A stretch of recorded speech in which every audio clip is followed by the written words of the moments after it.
नमस्कार, आप देख रहे हैं पद्मेश 24/7 कृष्णा संडे के साथ। न्यूज बुलेटिन की शुरुआत करते हैं हेडलाइन से।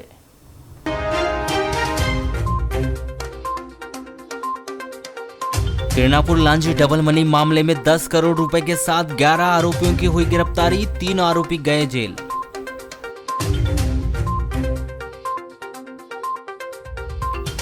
डबल मनी मामले के आरोपियों को देखने के लिए न्यायालय में लगी लोगों की भीड़, सड़क पर जाम की बनी स्थिति।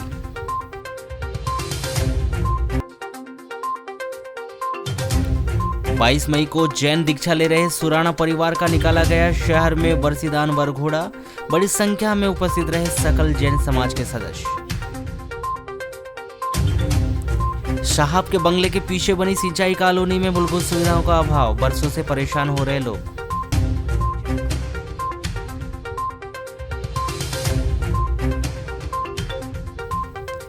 वैनगंगा किनारे बसे रोशना और नेवर गांव में 70 करोड़ रुपए खर्च करने के बाद भी पानी की भीषण किल्लत।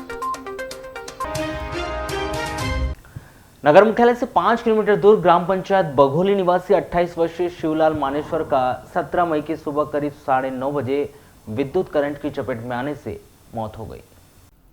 प्राप्त जानकारी के अनुसार ग्राम पंचायत बघोली निवासी शिवलाल मानेश्वर मिस्त्री का काम करता था और विगत 1 माह से साले लालबरा निवासी रोशनलाल कट्टे के खेत स्थित मकान में काम कर रहा था एवं रोजाना की तरह 17 मई की सुबह 9 बजे मकान में काम करने के लिए गया था। मकान में प्लास्टर कर रहा था, तभी अचानक विद्युत करंट लग जाने से वह नीचे गिर गया, जिसके बाद सहयोगी साथी व ग्रामीणजनों की मदद से उसे तत्काल ही सामुदायिक स्वास्थ्य केंद्र लालबरा लाया गया, जहाँ चिकित्सकों ने उसे मृत घोषित कर दिया। तो सर हम लोग काम कर रहे थे, प्लास्टर कर रहे थे। प्लास्टर करने के बाद एक तार बंधा था, जीआई तार, यानी एक बांस से लेके जो बल्ली होती मकान की उसमें बंधा था ऐसा तनाव की सर। तो उसमें क्या गुटका ऐसा मार रहे थे तो गुटका टच हो गया। तो उस समय वो नीचे गिर गया क्या? नहीं, नीचे नहीं गिरे सर। फिर मैं नीचे उतरा, जैसे टच हुआ ऐसा ऐसा हिलने लगा सर। हिलने के बाद क्या हो गया तो फिर चिल्लाने के बाद दन से कूदा और सीधा मेन स्विच होते तो मीटर का उसको गिराया तो सीधा चैलीच में गिर गए सर। फिर कैसे लेके आए उसको नीचे उतारे और एक अपने गाँव की कार उससे लेके आए सर। तो उनकी मौत रास्ते में हुई कि अस्पताल लाए? नहीं, रास्ते में नहीं हुई सर, यहाँ अस्पताल। हाँ, ऑक्सीजन लगाए थे, साथ चल गई थी। कब से काम कर रहे थे आप? काम तो बहुत दिन से कर रहे हैं सर। कोई कैसा लगा? गलती किसकी मान रहे हैं आप? उसमें जैसे करंट लगा तो क्या गलती किसकी सर? अब मैं क्या बताऊँ। जैसे तार लगा हुआ तो मकान मालिक को हटा देता तो ऐसा हादसा होता है? नहीं, करंट निकाल दिए थे। एक जो तार था अपना जो नीचे वाला निकाल दिए थे सर। फिर रिटर्न करंट है कि क्या है तो ये ध्यान नहीं दिए हमने। रिटर्न करंट की चपेट में। हाँ। कितने बजे की घटना है ये? 9 बजे थी। क्या नाम? ठेकेदारी पीएम के मकान आए हैं, पीएम आवास के, तो 3 4 5 मकान ले लिए हैं। तो क्या आजकल क्या है, तराई सहित लेते हैं। तराई का भी रहा होगा उसको, तो तराई करने गया होगा। अब शायद वो प्लास्टर कर रहा था उस समय। अब वो क्या है, वायरिंग में कोई फॉल्ट रहा होगा या कैसा, कुल मिला के उसको करंट लगा है। तो करंट लगने के कारण उसको सीधे सालाई वाले लोगों ने यहाँ पे लाए। उसके माँ बाप को मालूम भी नहीं था। तो ये बघोली का मिस्त्री और काम कहाँ कर रहा था? साले ग्राम पंचायत। तो यहाँ पीएम आवास का मगर था, निजी मकान में काम? पीएम। अब यह कि बेचारे बहुत गरीब आदमी हैं वो लोग। अब हमें चाह रहे हैं कि अब मरने वाला तो मर ही गया, जो भी है तो जो अच्छा होना चाहिए। क्या उम्र थी लड़की की? उसकी 28 लगभग 29 साल करीबन। तो बच्चे भी रहे होंगे? हाँ, बच्चे हैं उसके 2 बच्चे। थाना प्रभारी अमित भावसार ने बताया कि निर्माणाधीन मकान में मिस्त्री का काम करने के दौरान विद्युत करंट की चपेट में आने से बघोली निवासी शिवलाल मानेश्वर की मौत हो गई। मर्ग कायम कर मामले को जांच में लिया है।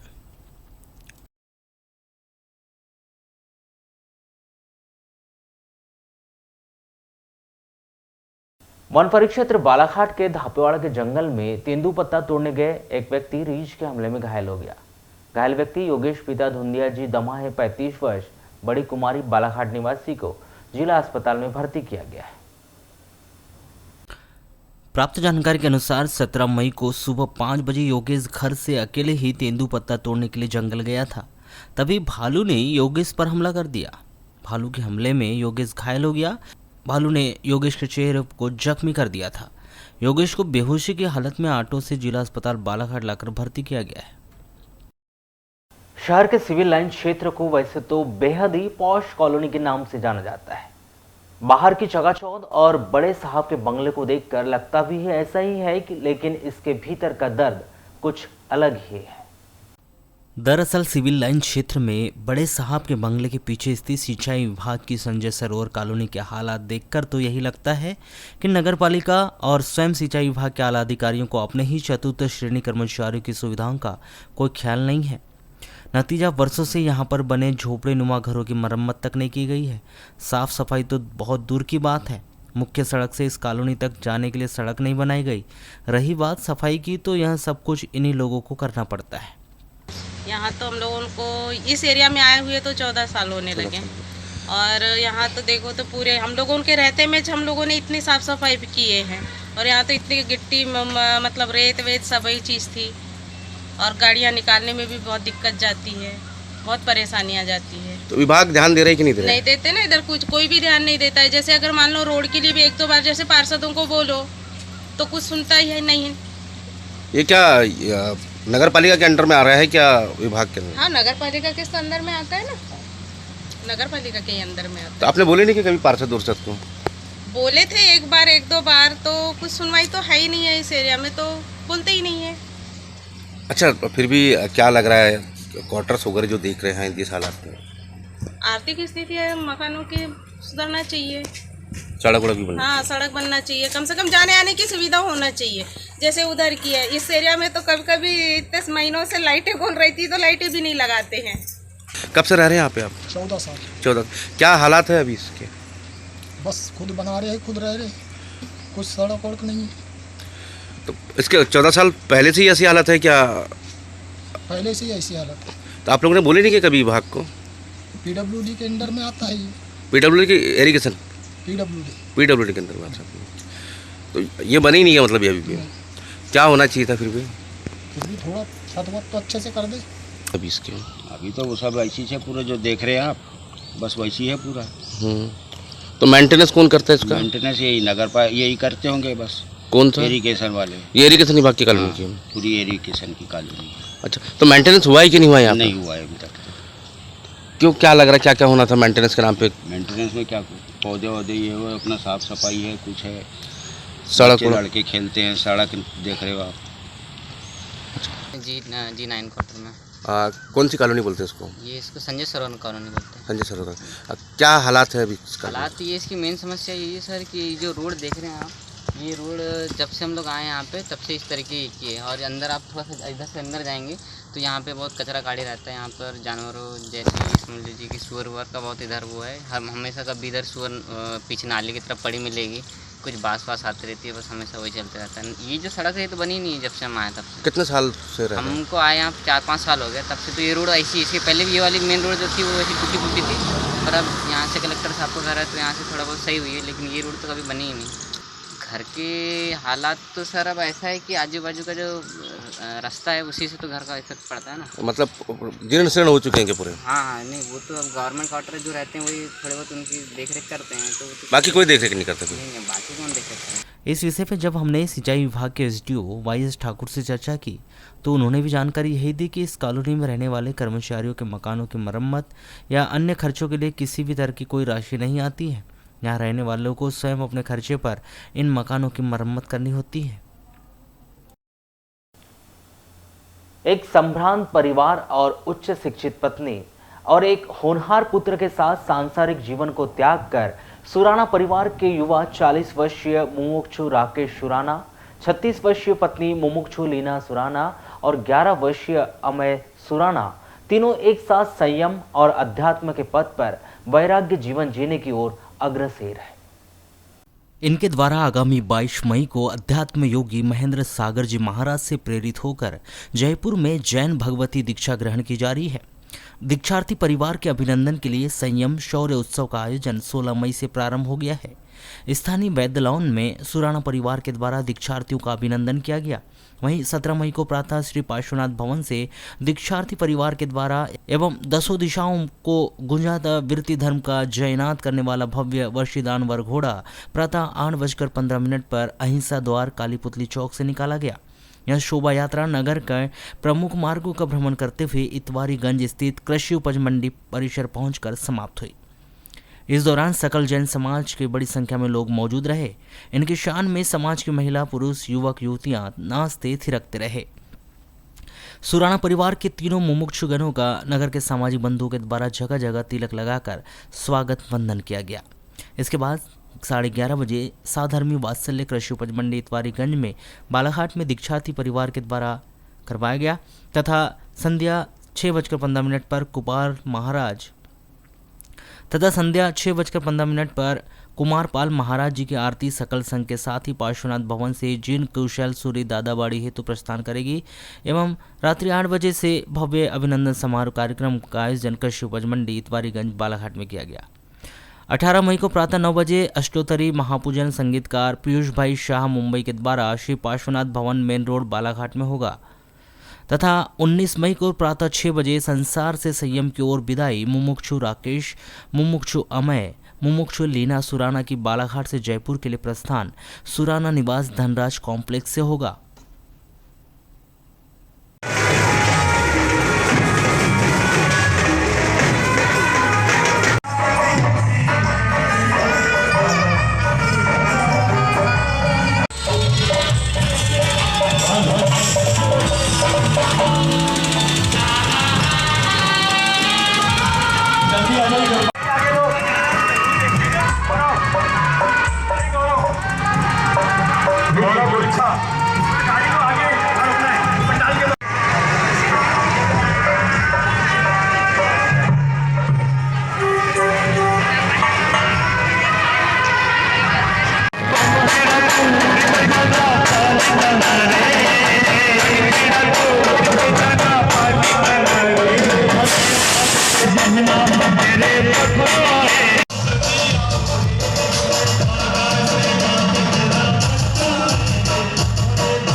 वारासिवनी के भोरगढ़ निवासी बालाराम राउत ने ग्राम की आवासीय आबादी भूमि की खरीद फरोख्त करने का आरोप ग्राम प्रधान, सचिव एवं ग्रामीण हीरालाल कावड़े, नंदकिशोर उर्फ ईश्वरी चौरागढ़े पर लगाते हुए इस मामले की शिकायत अनुविभागीय अधिकारी राजस्व से की है। इस संबंध में जानकारी देते हुए शिकायतकर्ता बालाराम राउत ने बताया कि वे आवासहीन व्यक्ति है। उन्हें प्रधानमंत्री आवास योजना के अंतर्गत आवास स्वीकृत हुआ है, जिसकी प्रथम किस्त 25,000 रुपये भी उनके खाते में आ चुके हैं, लेकिन मकान निर्माण करने के लिए उनके पास भूमि नहीं है। उनके द्वारा कलेक्टर, एसडीएम, तहसीलदार व जन सुनवाई में कई बार शिकायत की जा चुकी है। क्या परेशानी लेकर आए थे आज आप? परेशानी लेकर के आया हूँ कि प्रधानमंत्री आवास का मकान मुझे मिला है, लेकिन भूमि नहीं होने के कारण मैंने ग्राम पंचायत भोरगढ़ में आवेदन लगाया आबादी आवास प्लाट का। उसके बाद में मैंने तहसीलदार को भी आवेदन लगाया, फिर उसके बाद जन सुनवाई में कलेक्टर को लगाया, लेकिन कोई सुनवाई नहीं हुई मेरी।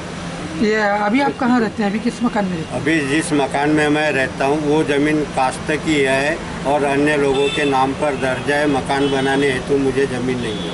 अच्छा, आपने खरीद फरोख्त की भी बात की है कि जो 2017 में सरपंच प्लाट निरस्त कर दिए, उन प्लाटों की खरीदी बिक्री बड़े स्तर पर चल रही है, लेकिन मुझे प्लाट आवंटित नहीं किया जा रहा। किनके द्वारा बेचे गए?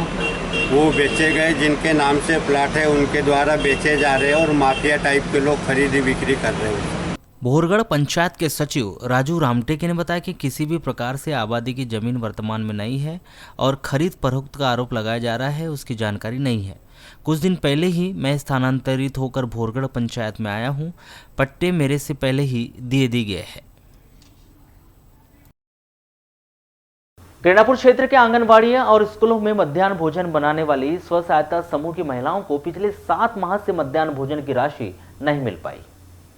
वहीं इस राशि को जारी करने के नाम पर समूह की महिलाओं से परियोजना अधिकारी के द्वारा पैसों की मांग की जा रही है। ऐसा आरोप लगाते हुए किरणापुर क्षेत्र की स्व सहायता समूह में शामिल रसोईया महिलाओं ने मंगलवार को कलेक्टर कार्यालय में ज्ञापन सौंपा है।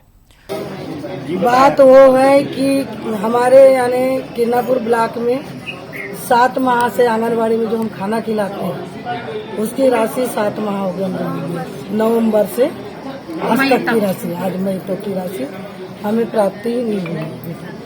क्यों नहीं मिल पाई है, क्या कारण है? पता नहीं, अधिकारी बताएंगे। वही कारण चाहिए हमें। बात क्या है, क्यों नहीं दे रही सरकार? सरकार की भी गलती, पूरे ब्लॉक में मिल गए बोलते हैं, बाकी इधर मिल गया बोलते, बस हमारे किरणापुर ब्लॉक में नहीं मिला। और हमारे अधिकारी को पूछने जाते हैं तो न सिर हिलाते और कुछ नहीं, ऊपर से बोलते गेट के अंदर नहीं आना, गेट और बाहर रहो बोलते परियोजना अधिकारी। कितने हैं आपके? हमारे रसोई हमारे समूह मतलब है ना, कितने समूह काम कर रहे हैं? हमारे समूह करीबन 200-250 लोग समूह सहायता समूह काम कर। मध्य प्रदेश शासन के मिशन नगरोदय के अंतर्गत विकास कार्य व हितलाभ वितरण समारोह का आयोजन मंगलवार को नगर पालिका कार्यालय बालाघाट के परिसर में आयोजित किया गया, जो मध्य प्रदेश पिछड़ा वर्ग कल्याण आयोग के अध्यक्ष एवं बालाघाट विधायक गौरीशंकर बिसेन के मुख्य आतिथ्य में हुआ। इस कार्यक्रम के दौरान 3,898.10 लाख की लागत से स्वीकृत पेयजल योजना का लोकार्पण किया गया। साथ ही नगर में कराए जा रहे विभिन्न विकास कार्य और जन कल्याणकारी कार्यों का लोकार्पण व भूमि पूजन भी किया गया। कार्यक्रम के दौरान प्रधानमंत्री आवास योजना के हितग्राहियों को उनकी किस्त का वितरण किया गया। साथ ही शासन के द्वारा संचालित स्वनिधि योजना, स्वरोजगार योजना तथा संबल कार्ड व अन्य योजनाओं के पात्र हितग्राहियों को चेक भी वितरित किए गए। कार्यक्रम को संबोधित करते हुए मध्य प्रदेश पिछड़ा वर्ग कल्याण आयोग के अध्यक्ष एवं बालाघाट विधायक गौरीशंकर बिसेन ने कहा कि आज मध्य प्रदेश के सभी स्थानीय निकायों में एक साथ उन संस्थाओं में चल रहे कार्यों से रूबरू होने की मंशा से यह कार्यक्रम आयोजित किया गया, ताकि विकास कार्यों में गति दे सके। बहुत से ऐसे विकास के काम होते हैं जिन्हें जनता के सामने लाने की आवश्यकता होती है। हम जानते हैं नगर पालिका प्रशासन की आय सीमित है और काम बहुत है। जनसंख्या तेजी से बढ़ रही है, सड़कें भी बढ़ रही है। मुख्यमंत्री के द्वारा 15 करोड़ रुपए बालाघाट को दिए गए, जिसमें से 9.5 करोड़ बालाघाट नगर पालिका को मिले। तो मैंने हमारे नगर के अध्यक्ष भाई सुरजीत ठाकुर जी से कहा, भाई इन सारे पत्थरों को भी आज के कार्यक्रम में हम सम्मिलित कर लें। तो आज हम 1.5 करोड़ रुपए के वो सारे काम भी आपके सामने एक तौर से अनौपचारिक उद्घाटन कर रहे हैं। जानते हैं कि हमारी नगर पालिका परिषद की एक सीमित आय है और सीमित आय में से बहुत से विकास के काम है। नाली के निर्माण है, नालों के निर्माण है, सड़कों के निर्माण है। चूंकि नगरीय क्षेत्र हो या ग्रामीण क्षेत्र हो, जनसंख्या बढ़ रही है, नए मकान बन रहे हैं, नई सड़कें बन रही हैं, उनके निर्माण की आवश्यकता है। और इसलिए हमने माननीय मुख्यमंत्री जी सीएम मोनिट्स के अंतर्गत सीएम की प्राथमिकता पे हमें कहा गया कि कुछ आप प्रस्ताव करें।